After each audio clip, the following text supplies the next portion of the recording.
Halo Sobat Lifestyle One, saya Dr. Hamidah Hayati Faisal, dokter spesialis THT-KL, akan menjelaskan tentang penyakit radang tenggorokan.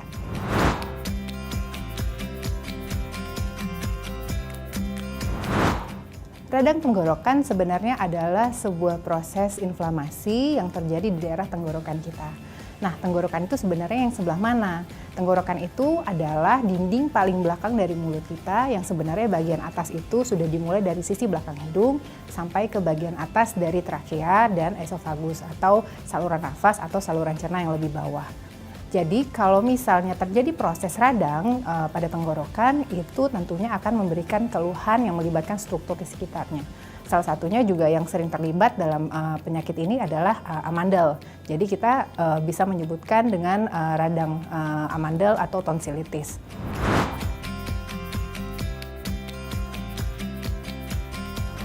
Penyebab dari radang tenggorokan sebenarnya paling utama adalah karena virus.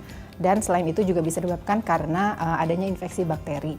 Kalau penyakit virus ini biasanya juga disertai dengan adanya keluhan, misalnya disertai batuk pilek ataupun common cold atau yang kita kenal dengan nama selesma.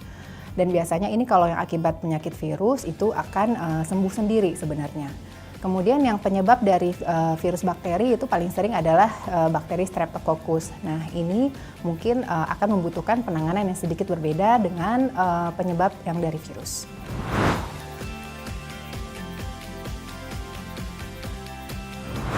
Penyakit radang tenggorokan biasanya kalau yang hanya akibat karena virus itu biasanya dia akan membaik dengan sendirinya. Tapi kalau misalnya karena bakteri, itu bakteri bermacam-macam bisa terinfeksi. Jadi kalau misalnya sebagai indikasi akan menjadi penyebab penyakit yang lain ya bisa aja, kayak kalau misalnya dalam kondisi yang sekarang karena ada virus COVID-19, gejalanya juga merupai seperti radang tenggorokan pada umumnya.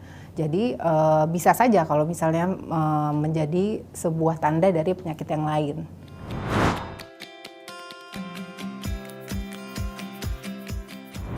Kalau gejala biasanya yang utama, jadi karena yang terlibat adalah struktur tenggorokan, jadi yang dari belakang hidung sampai di daerah bawah yang dekat leher, itu biasanya pasien sudah pasti akan mengeluhkan adanya nyeri karena proses radang tadi atau inflamasi tadi.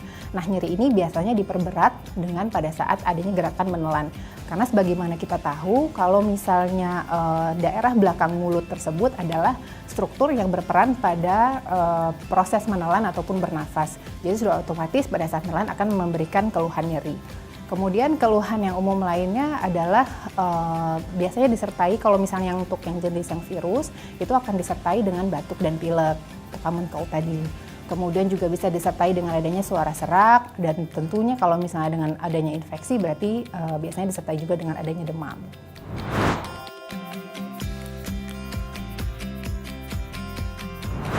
Ya, sebenarnya kan kalau untuk terkena dari radang tenggorokan ini karena paling banyak virus, berarti kita harus menjaga kesehatan badan kita.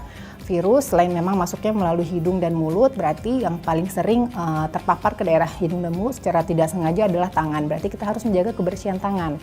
Jadi jangan lupa sering mencuci tangan, terutama apabila kita bekerja di ruang publik yang banyak di tempat umum gitu. Kemudian yang kedua,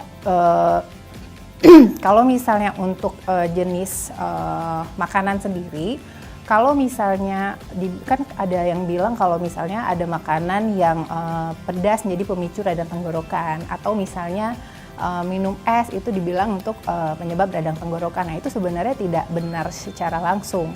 Jadi sebagai contoh kalau misalnya sering minum es, kan kadang-kadang suka dibilang kalau misalnya sering minum es nggak boleh, nanti gampang amandel, gampang sakit tenggorokan. Itu sebenarnya tidak sepenuhnya benar. Jadi sebenarnya kalau minum es, air dingin atau es krim itu sendiri, kalau misalnya radang tenggorokannya disertai dengan batuk, nah itu biasanya suhu dingin tadi itu akan lebih sering untuk merangsang batuknya tadi. Jadi sementara kalau misalnya kita lagi dalam kondisi radang tenggorokan, berarti kan struktur di dalam itu lagi pada bengkak, merah seperti itu, jadi lebih rentan, lebih fragile gitu ya. Jadi kalau misalnya dirangsang sama batuk secara berulang, nah itu akan lebih memperparah radang tenggorokannya. Kemudian mungkin untuk asap rokok juga sebaiknya juga dihindari karena paparan dari polutan itu juga tidak baik untuk tenggorokan. Ya, sekian penjelasan saya mengenai radang tenggorokan. Bila ada pertanyaan silakan tulis di kolom komentar.